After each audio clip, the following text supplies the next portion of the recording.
Good morning, Chuck. It's great to see you again. Good to see you, Jason. Chuck, you used to be squad leader for SEAL Team 6, and you went on then to advise on counter-terrorism issues and other national security concerns for the entire alphabet soup of U.S. national security organizations and agencies. What do you think is going on right now with the Russian army inside of Ukraine? It's important, and I think it's been a little understated. Russia has been concentrating its military efforts. Their center of gravity has been Bakhmut, and there has been this implicit deadline for Russia to capture the city by the 9th of May. That deadline has passed. There have been almost 1,000 Russian casualties in just this one portion of the line.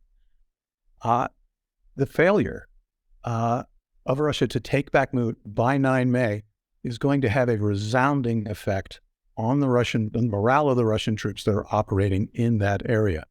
Someone has been telling them, give us maximum effort until 9 May, and we're going to wrap this up. That did not happen. And that is going to resonate in the morale of the Russian forces, not just in Bakhmut, but throughout the zone of conflict. So if that's the case, what do you expect to happen?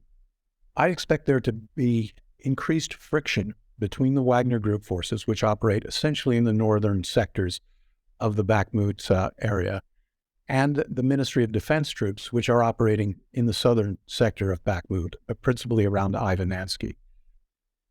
Despite their continued effort, Wagner Group has made very limited progress in the urban areas. They have made progress. They are across the Bakhmutka River. They are across several of the major highways and the rail link, but they have been unable to close the loop on Ukrainian forces. But more importantly, the Russian forces themselves are going to see that their incredible sacrifices and exertions are amounting to nothing, because the capture of Bakhmut, which remains a strategically irrelevant location, but even were it captured, it doesn't solve Russia's problem with the Ukrainian bastion at Chasiv Yar. So there is nothing to be gained in Bakhmut. And I think increasingly Russian combatants, they're going to see that. And they're going to discover that the general has no clothes. So at this point, if things are so bad, what happens if morale falls apart in the Russian army? What will happen with Prigozhin's people, for instance, in the Wagner Group?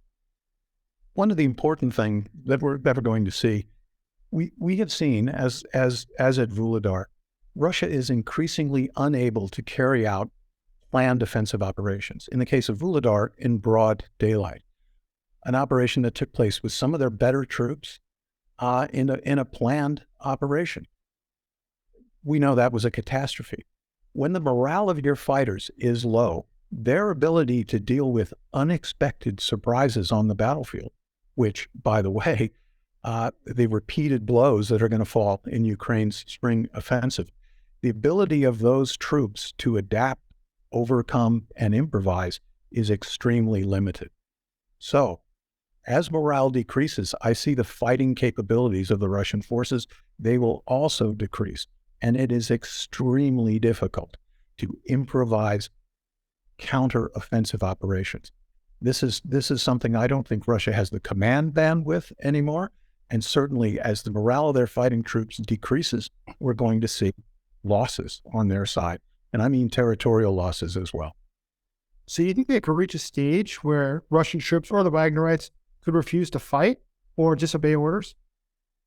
I absolutely see that happening. And especially because you are a Wagner combatant, you see your own boss bad-mouthing the general staff, bad-mouthing the Minister of Defense.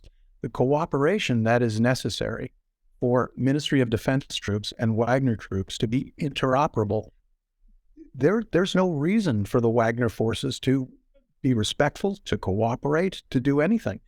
Likewise for the Russian Ministry of Defense troops. Why are they going to exert themselves to help these people?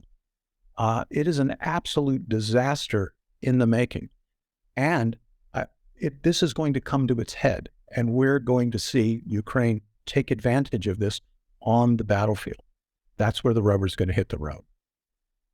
So what are the prospects? What will happen next with Russia? What do you think we should see in the coming months? Well, I don't see Russia learning a lesson or even grasping the tactical situation in Bakhmut. Obviously, in Moscow, a political decision has been made to take the city of Bakhmut. It doesn't change the fact that Bakhmut is strategically and tactically irrelevant.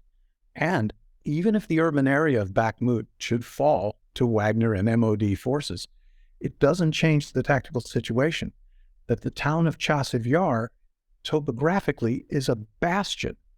So taking Bakhmut again becomes militarily irrelevant. And Russia is closing in on almost 40,000 casualties in that one city alone. Almost the total losses of America in 10 years of Vietnam. It's staggering, and it has been a tactical blunder of the greatest magnitude.